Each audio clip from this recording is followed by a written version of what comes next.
नमस्कार मंडळी. तुम्ही देखील कधी अशी चूक केली आहे का? किंवा तुमच्या ओळखीतील कुणी केली आहे का? एखाद्या मैत्रिणीने, नातेवाईकाने किंवा शेजाऱ्याने एखादी गोळी घेतली आणि तीच गोळी आपणही सुरू केली, कारण त्यांना फायदा झाला म्हणजे आपल्याला देखील होईल असा सहज विश्वास वाटला. पण इथेच अनेकदा मोठी चूक होते. आजची सुरुवात एका छोट्याशा प्रसंगाने करूया. काही दिवसांपूर्वी माझ्या एका मैत्रिणीला सतत थकवा जाणवत होता. अंगात शक्तीच उरली नाही असं तिला वाटत होतं. साधी कामं केली तरी दमायला व्हायचं. तेवढ्यात तिच्या बहिणीने सहज सांगितलं, माझ्याकडे डॉक्टरांनी दिलेल्या कॅल्शियमच्या काही गोळ्या आहेत. मी आता घेत नाही. तुला बहुतेक कॅल्शियमची कमतरता असेल, तू त्या घे. मैत्रिणीने देखील जास्त विचार केला नाही. डॉक्टरांचा सल्ला घेतला नाही. कोणतीही तपासणी केली नाही. तिने त्या गोळ्या सुरू केल्या. सुरुवातीला तिला वाटलं की आता तब्येत सुधारेल, पण काही दिवसातच उलट त्रास सुरू झाला. पोट दुखू लागलं, ऍसिडिटी सारखा त्रास होऊ लागला आणि शेवटी डॉक्टरांकडे जावंच लागलं. डॉक्टरांनी काही रक्त तपासण्या करायला सांगितल्या. रिपोर्ट आल्यानंतर जे समोर आलं ते तिच्यासाठी धक्कादायक होतं. तिच्या शरीरात कॅल्शियमची कमतरताच नव्हती. म्हणजे ती ज्या गोळ्या घेत होती त्या तिच्या शरीराला गरजेच्याच नव्हत्या. तिचा त्रास वेगळ्याच कारणामुळे होता.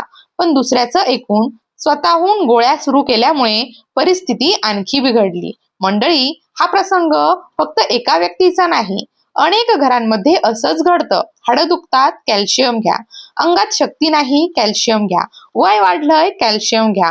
अशा सल्ल्यामुळे अनेक महिला कोणतीही तपासणी न करता कॅल्शियमच्या गोळ्या सुरू करतात. पण खरंच प्रत्येक महिलेला या गोळ्यांची गरज असते का? की काही वेळा त्या फायदेशीर ठरण्याऐवजी नुकसानही करू शकतात? आजच्या या व्हिडिओमध्ये आपण हेच अगदी सोप्या भाषेमध्ये समजून घेणार आहोत. म्हणून आजचा हा व्हिडिओ शेवटपर्यंत नक्की पहा. सर्वप्रथम जाणून घेऊया, शरीराला कॅल्शियमची गरज नेमकी का असते. आपल्या शरीरातील हाडं आणि दात मजबूत ठेवण्यासाठी कॅल्शियमची भूमिका अत्यंत महत्वाची असते. मजबूत हाडांचा पाया म्हणजे कॅल्शियम. पण इतक्यावरच त्याचं काम संपत नाही. हृदयाचे ठोके नियमित राहणं, स्नायू व्यवस्थित काम करणं, रक्ताभिसरण सुरळीत होणं, या अनेक महत्वाच्या प्रक्रियांमध्ये देखील कॅल्शियमची भूमिका असते. म्हणूनच शरीरासाठी हे खनिज अत्यंत आवश्यक मानलं जातं. विशेषतः महिलांच्या आयुष्यात काही टप्पे असे असतात जेव्हा शरीराच्या गरजा बदलतात. उदाहरणार्थ गर्भधारणा, बाळाला स्तनपान देण्याचा काळ किंवा मासिक पाळी बंद होण्याचा काळ. या काळात कॅल्शियमची गरज तुलनेने वाढू शकते. पण या ठिकाणी एक महत्वाची गोष्ट लक्षात ठेवली पाहिजे. गरज वाढते म्हणजे प्रत्येक महिलेने रोज कॅल्शियमच्या गोळ्या घ्यायलाच हव्या असा त्याचा अर्थ अजिबात नाही. प्रत्येक महिलेला कॅल्शियमच्या गोळ्या आवश्यक असतात का? याचं उत्तर आहे नाही.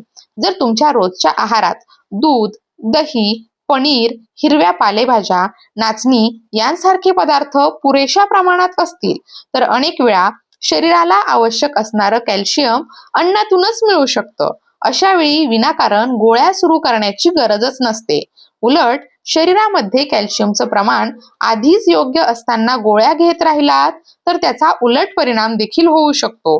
शरीरात कॅल्शियमचं प्रमाण हे गरजेपेक्षा जास्त वाढण्याची शक्यता निर्माण होऊ शकते. म्हणून दुसऱ्यांचं ऐकून किंवा अंदाजाने गोळ्या सुरू करणं योग्य नाही. थकवा म्हणजे कॅल्शियमची कमतरता, हा समज कितपत योग्य आहे बरं? अनेक महिला एक चूक वारंवार करतात. अंगात शक्ती नाही, थकवा येतो, सतत अशक्त वाटतं की लगेच निष्कर्ष काढला जातो, बहुतेक कॅल्शियम कमी असेल. पण प्रत्येक वेळी असंच असेल असं नाही, कारण थकवा येण्यामागे अनेक वेगवेगळी कारणं असू शकतात. म्हणून फक्त लक्षणं पाहून स्वतःच निर्णय घेणं धोकादायक ठरू शकतं. शरीरात नेमकी कोणत्या घटकाची कमतरता आहे किंवा खरंच कमतरता आहे का, हे फक्त रक्त तपासणीनंतरच स्पष्ट होतं. गोळ्या सुरू करण्यापूर्वी सर्वात महत्वाची पायरी कोणती? उत्तर अगदी सोपं आहे.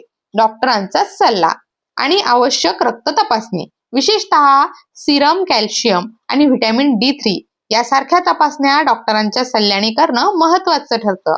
या रिपोर्टमधून शरीरात काय कमी आहे, काय योग्य प्रमाणात आहे आणि खरंच गोळ्यांची गरज आहे का, हे सगळं समजतं. म्हणून तपासणी करण्याचा कंटाळा करू नका, कारण काही मिनिटांची तपासणी भविष्यात मोठा त्रास टाळू शकते.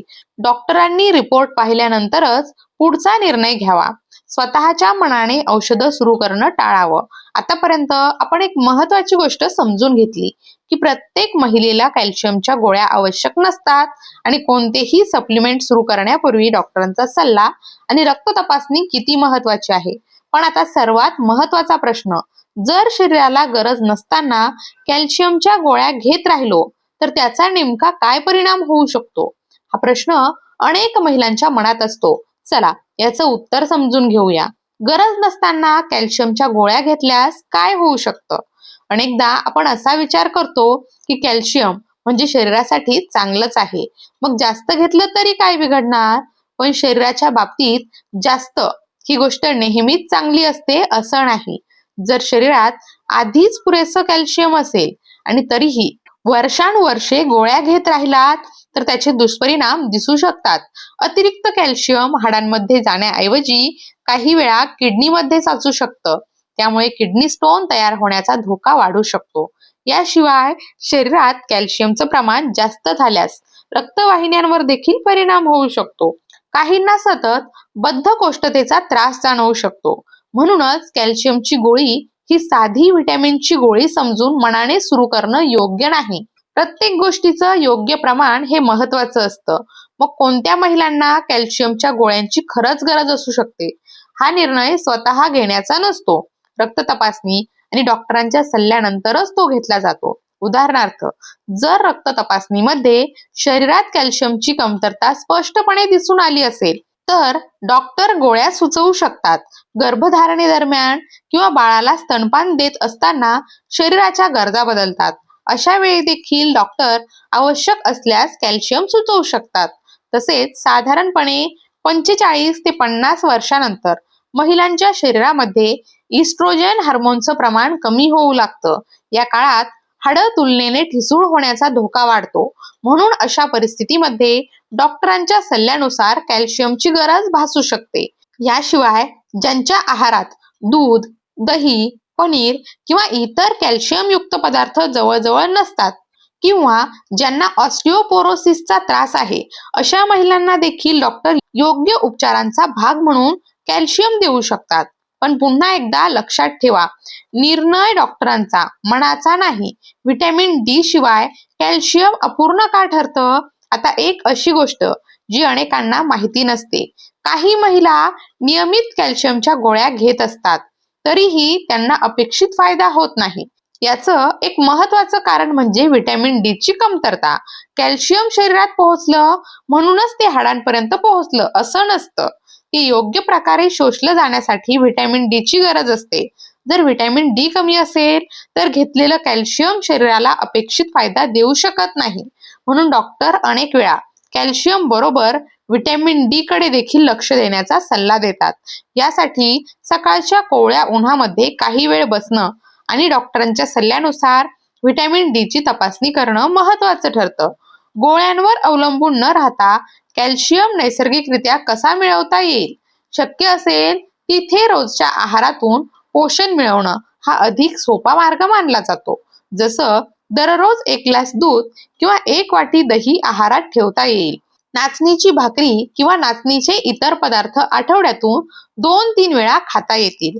भाजलेले तीळ किंवा बदाम यांचा देखील आहारात समावेश करता येतो. बदाम भिजवून खाल्ले तर उत्तमच, पण ते शक्य नसेल तरी योग्य प्रमाणात खाणं देखील फायदेशीर ठरू शकतं. याशिवाय पालक, मेथी, शेवग्याच्या शेंगा यासारख्या हिरव्या पालेभाज्या देखील आहाराचा भाग असाव्यात. हे पदार्थ नियमितपणे खाल्ल्यास शरीराला नैसर्गिकरित्या कॅल्शियम मिळण्यास मदत होऊ शकते. सगळ्यात महत्वाची गोष्ट, कॅल्शियम ही एनर्जी टॅबलेट नाही. अंगात थकवा आला, शरीर दुखलं किंवा कुणीतरी सांगितलं म्हणून लगेच गोळ्या सुरू करणं योग्य नाही. तुम्हाला काही त्रास जाणवत असेल तर सर्वप्रथम डॉक्टरांकडे जा. ते सांगतील त्या तपासण्या करा, रिपोर्ट समजून घ्या आणि त्यानंतरच जर गरज असेल तर उपचार सुरू करा.